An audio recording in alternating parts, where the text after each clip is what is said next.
So guys, naghihiwa ako ng onions.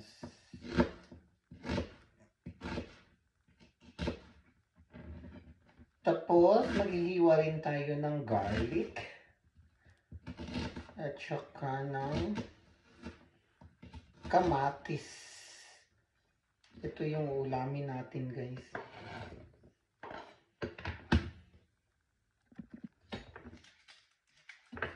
Tapos na yung onions guys.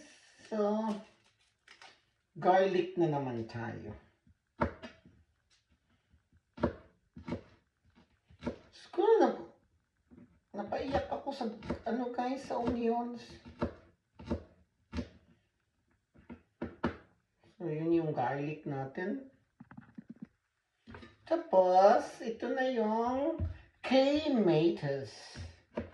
Kamatis, guys. Healthy-healthyhan tayo ngayon. Charot.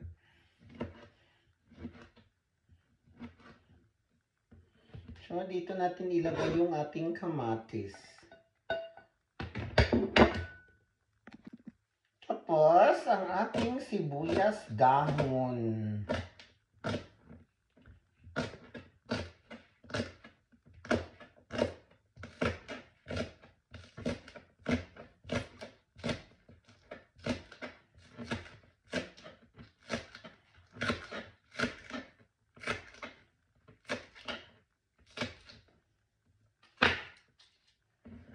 So, yan ang ating sibuyas dahon.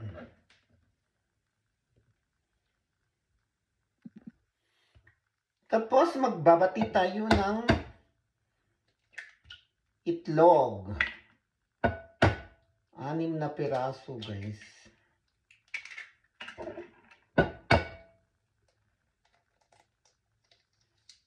Ay, lagot ko ano niya.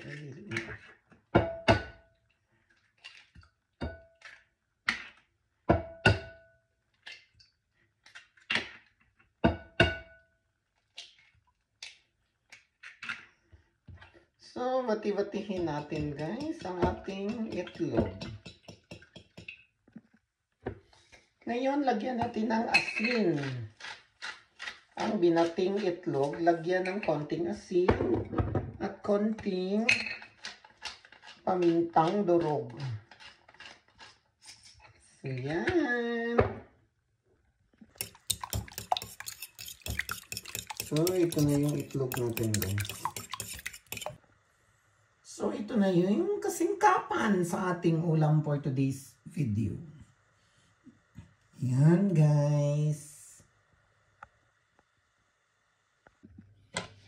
So, gigisahin muna natin yung onions, bawang, and sibuyas dahon. Pinag-isa ko na siya, guys.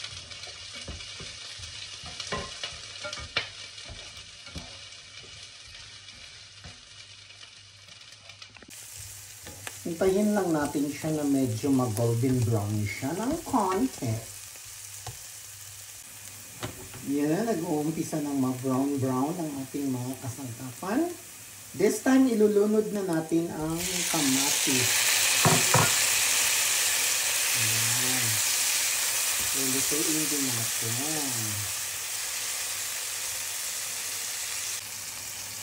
So guys, at this juncture, ilagay na natin ang ating binating itlog. Yan. Okay-okayin natin yan later. So, ito yung magiging ulam natin for today's video, guys. Santayin lang natin siyang medyo matuyo-tuyo siya ng konti. So, yan na guys. Medyo tuyo-tuyo na siya. Pero kulang pa rin. Patuyuin pa natin ng saglit. So, guys, achieve na natin yung ating scrambled egg omelette. Charot. Ewan ko guys, anong tawag dito? Omelette, scrambled egg. Ano ba? Tulungan nyo akong bigyan ng pangalan. Charot. Ito na guys. Makakakain na tayo. Sarap nito sa pandesal kasi walang pandesal dito. So, Lamlamin na lang natin ito or magkanin tayo konti. Charot, konti talaga.